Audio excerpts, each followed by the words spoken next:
बंदर भाई और उसकी बीवी का दिमाग बहुत तेज था। उन्होंने औजारों से फल तोड़ना सीख लिया था, पत्थरों से शिकार मारना, टहनियों से गुलेल बनाकर भाले फेंकने का इस्तेमाल करना भी सीख लिया था। यहाँ तक बंदर भाई ने भेड़िए को भी अपना दोस्त बना लिया था। दोनों का जीवन तेजी से सुधरता जा रहा था। बंदर भाई और उसकी गर्लफ्रेंड एक गुफा में रहते थे, क्योंकि बंदरों के कबीले ने पत्थर मारकर दोनों को भगा दिया था, जिस कारण रहने का इंतजाम करने के लिए वो मशाल लेकर भेड़िए की गुफा में घुस गए थे। भेड़िया आग से डरता था, जिस वजह से बंदर भाई और उसकी बीवी को आराम करने के लिए गुफा मिल गई थी। फिर गर्म आग की रोशनी में वानरों का पहला चुंबन हुआ था। दूर से देख रहे कबीले के बंदर उनसे भी ज्यादा उत्साहित हो गए थे। सभी उस नजारे से प्रभावित होने लगे थे। उन दोनों को देखकर कबीले के बंदर भी नकल करने लगे थे। भावनाएं व्यक्त करने का यह एक अलग ही तरीका था, जिससे छोटे भाई के दिल में दया उत्पन्न होने लगती है। लेकिन यह देख चुड़ैल बंदरिया फिर से चाल चलती है। वो डरावनी आवाज निकालकर बंदरों को डराने लगती है, जिससे छोटा भाई गुर्राकर फिर से कबीले पर अधिकार जमाने लगता है। दूसरी तरफ बड़े भाई ने पत्थरों से आग जलाना भी सीख लिया था। पहली बार वानरों ने आग बनाई थी। फिर रात में बंदर भाई कच्चे मांस को आग में डालकर सेंकने लगता है। यह पहली बार था जब मानव बंदर पका हुआ खाना खाने वाले थे। पके हुए खाने की भुनी हुई खुशबू कबीले के बंदरों तक पहुंच गई थी। इस नए स्वाद ने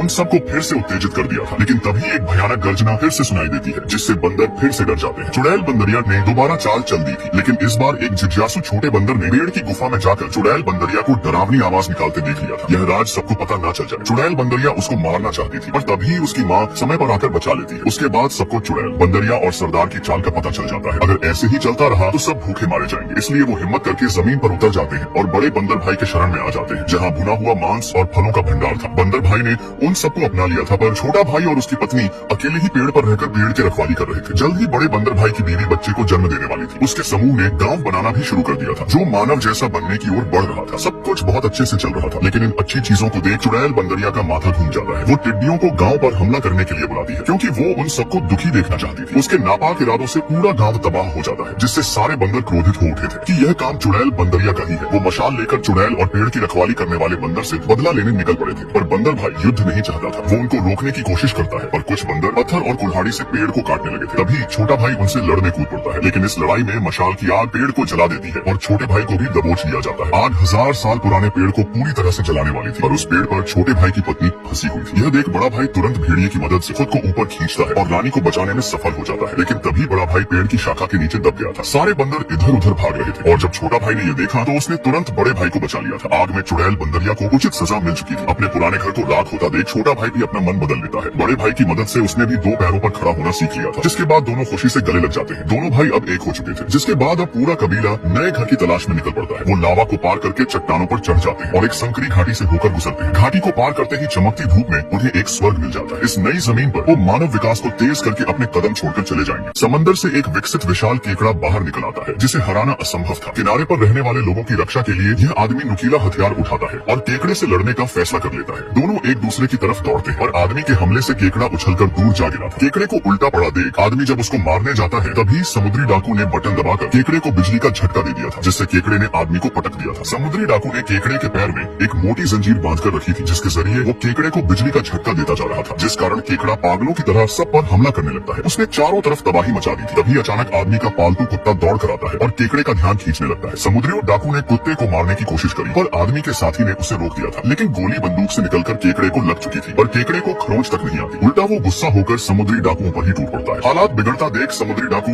तुरंत वहाँ से भागकर नाव की तरफ चले जाते हैं। तभी गुस्सैल केकड़े ने आदमी को पकड़ लिया था और उसको घसीटते हुए लेकर जा रहा था। खतरे में देख उसकी साथी तुरंत आदमी को हथियार देती है, और जब वो गोली चलाने वाला था तभी उसकी नजर केकड़े की आंखों पर पड़ती है। उसकी आंखों में बहुत दर्द था। केकड़े के पैर में जंजीर बंधी हुई थी। केकड़ा जैसे आदमी से मदद मांग रहा था, जबकि उसके साथी आदमी को गोली चलाने को कह रहे थे, पर आदमी केकड़े को जंजीर से आजाद कर देता है, जिससे केकड़ा आदमी के लिए बहुत आभारी था। जिसके बाद केकड़ा समुद्री डाकुओं को सजा देने के लिए निकल पड़ता है। वो एक एक करके सारे समुद्री डाकुओं को कच्चा चबा जाता है। फिर उसके बाद से दोनों तरफ के लोग खुशी से रहने लगे थे। विशाल केकड़ा अब मानवता का रक्षक बन चुका था।